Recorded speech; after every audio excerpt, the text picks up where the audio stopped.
शांत मन, सकारात्मक सोच, यही है रो पीसफुल लाइफ। नमस्ते दोस्तों, ये कहानी है राज्य के एक छोटे से गांव की। राज्य के उस छोटे से गांव से आसमान जैसे रूठ गया था। कई महीनों से एक बूंद बारिश की नहीं हुई थी। खेतों की मिट्टी फटकर दरारों में बदल चुकी थी।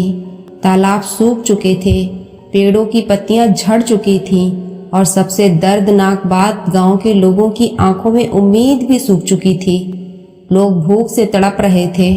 किसी के घर में अनाज नहीं था तो किसी के घर में चूल्हा महीनों से नहीं जला था।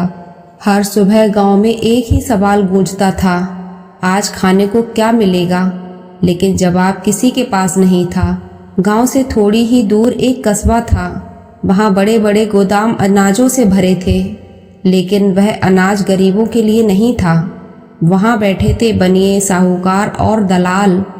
भूखे लोग जब वहां पहुंचते तो उनसे कहा जाता, रोटी चाहिए तो अपनी जमीन लिखा दो, रोटी चाहिए तो अपनी बेटी हमारे घर काम करने भेज दो, रोटी चाहिए तो जिंदगी भर हमारे खेतों में मजदूरी करनी होगी। भूख इतनी बड़ी मजबूरी होती है कि कई लोग मान जाते थे, कई लोग अपनी जमीन दे देते थे, कई लोग अपने बच्चों को गिरवी रख देते थे और कुछ लोग तो भूख से तड़पकर मर जाते थे। सबसे दर्दनाक बात ये थी कि लोगों को मरता देखकर भी किसी के दिल में दया नहीं आती थी। उसी गांव में एक गरीब किसान रहता था, रामू। उसकी पत्नी थी सीता और दो छोटे बच्चे थे, गोपाल और मीरा। पहले उनके पास छोटा सा खेत था, लेकिन पिछले 2 सालों से सूखे ने सब छीन लिया। खेत सूख गया, बीज खत्म हो गए, घर का अनाज भी खत्म हो गया। अब हालात ये हैं कि 3 दिन से उनके घर में एक रोटी भी नहीं बनी। बच्चे भूख से रो रहे थे। मीरा ने धीमी आवाज में पूछा, माँ, आज रोटी मिलेगी ना? सीता के पास कोई जवाब नहीं था। उसने सिर्फ बच्चों को सीने से लगा लिया। उसकी आंखों में आंसू बहने लगे। उस दिन रामू कस्बे के बाजार गया।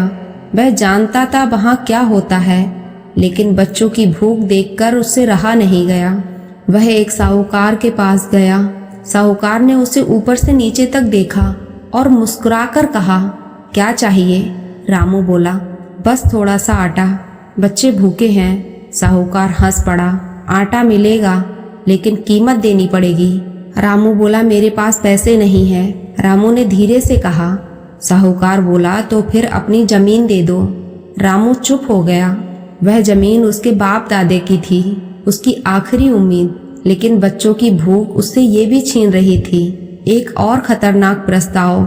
साहूकार थोड़ा झुंझलाकर बोला, अगर जमीन नहीं देनी तो अपनी बेटी को हमारे घर काम पर भेज दो। रामू का खून खौल उठा।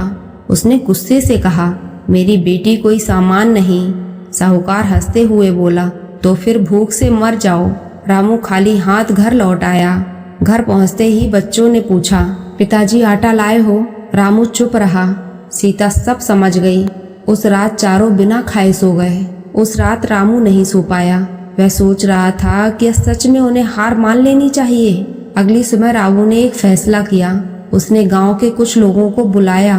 वे सब भी उसी हालात में थे, भूखे, टूटे हुए, निराश। रामू ने कहा, अगर हम अकेले लड़ेंगे तो हम सब हार जाएंगे, लेकिन अगर हम सब साथ खड़े हो जाएंगे तो शायद कुछ बदल सकता है। एक बूढ़े किसान ने पूछा, हम कर भी क्या सकते हैं? रामू बोला, साहूकारों के गोदाम अनाज से भरे हैं और हमारे बच्चे भूखे हैं। हम चोरी नहीं करेंगे, लेकिन हम अपना हक मांगेंगे। धीरे धीरे पूरा गांव इकट्ठा हो गया। पहली बार लोगों की आंखों में डर से ज्यादा गुस्सा था। वे सब कस्बे की ओर चल पड़े। सैकड़ों लोग, भूखे, कमजोर, लेकिन एक साथ।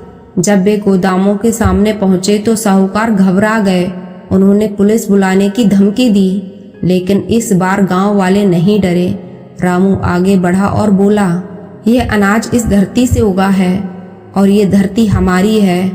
हम भीख नहीं मांग रहे हैं, हम अपना हक मांग रहे हैं। इतने सारे लोगों को देखकर कस्बे के कुछ अच्छे लोग भी आ गए। उन्होंने कहा, ये सही नहीं है, लोग भूख से मर रहे हैं और गोदाम भरे पड़े हैं। धीरे धीरे बात पूरे जिले में फैल गई। आखिरकार प्रशासन को आना पड़ा। सरकारी ट्रक आए, राशन बांटा गया। हालांकि सब कुछ तुरंत ठीक नहीं हुआ, लेकिन पहली बार गांव के चूल्हों में आग जली। उस रात रामू के घर में भी रोटी बनी। मीरा ने रोटी का पहला टुकड़ा उठाया और मुस्कुराकर बोली, माँ आज तो बहुत अच्छी खुशबू आ रही है। सीता की आंखों में आंसू बहने लगे।